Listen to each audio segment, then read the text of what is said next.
Mr. Secretary, the number of children who have come across our southern border on your watch and Joe Biden's watch is estimated at 481,535.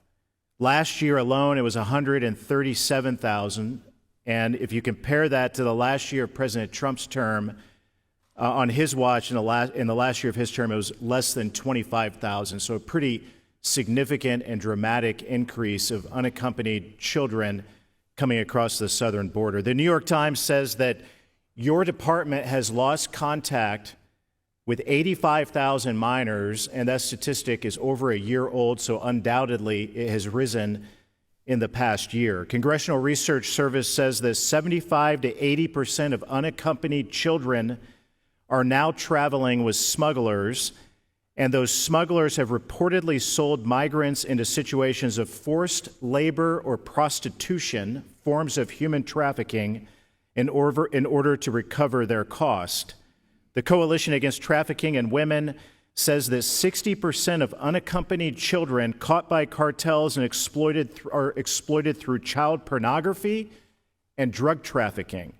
And the New York Times has reported that almost 1 in 3 migrant women, including a large population of young girls, are reported to be sexually assaulted, over 1 in 3 of them coming across our southern border. Mr. Secretary, is it the policy of this administration to return children, unaccompanied children coming across the southern border back to their families where they came from, or is it to send them into the United States away from their families instead? Congressman, let me address that question as it pertains to the Department of Health and Human Services, because we don't engage in immigration activities. We accept the children that the Department of Homeland Security has encountered. Okay. Is it the policy of the Biden administration to return children back to their families or to send them into the United States to sponsors or to someone else, never to be seen from again? What's the policy? The administration policy, and I'll try to speak for it generally, because again, it goes beyond my jurisdiction, but generally the policy is to abide by what the law says we must do. When someone requests an asylum hearing, by law, they're entitled to an asylum hearing. So let me ask this a different way.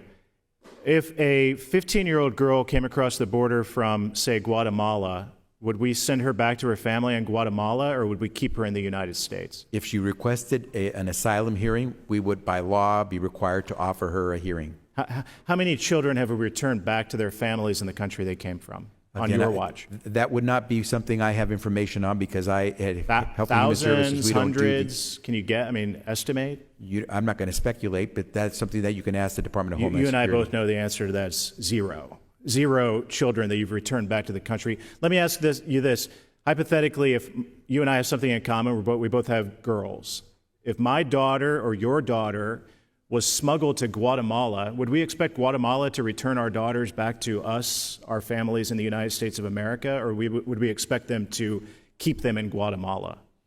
Again, you're asking me to speculate, but I will tell you, I would do anything I have to do to get my daughters back. Yeah. So why isn't the Biden administration doing that? Because we have to respect what the law says, and the law says you have to provide someone with an adjudication of their claim for asylum. Well, the law says that because Joe Biden has made that the law. No, one of his first acts as president was to that's inaccurate. exempt unaccompanied minors under Title 42. He did that. You did that. You're responsible for that law, and you've never. By the way, have you ever come to this committee and asked us to change that law? Do you support changing that law to allow us to send those children back to their families in the country they came from? The president has asked you all to change the law. There was a bipartisan bill to change the law. I think I've only got a little bit of time left. I think the reason that you're doing this, Mr. Secretary, and your boss, Joe Biden, is because Democrats are getting rich off of it. The Global Refuge CEO, an NGO that you funnel a lot of money to, her salary is $520,000, and it doubled over 3 years. The former CEO of an NGO called Southwest Key Programs made $3.5 million. The new CEO makes $1 million. The CEO of Endeavors, who was an Obama administration aide, made $600,000 in 2022. A former Biden transition official who helped you vet political appointees helped Endeavors secure a $520 billion no-bid contract These groups are making hundreds of millions of dollars, and now you are asking us to give you $9.3 billion to funnel to more of these NGOs so that your Democrat friends and donors can get even more rich. I think that's shameful, it's sickening, and I'm going to do everything I can to fight against it. Madam Chair, I yield back.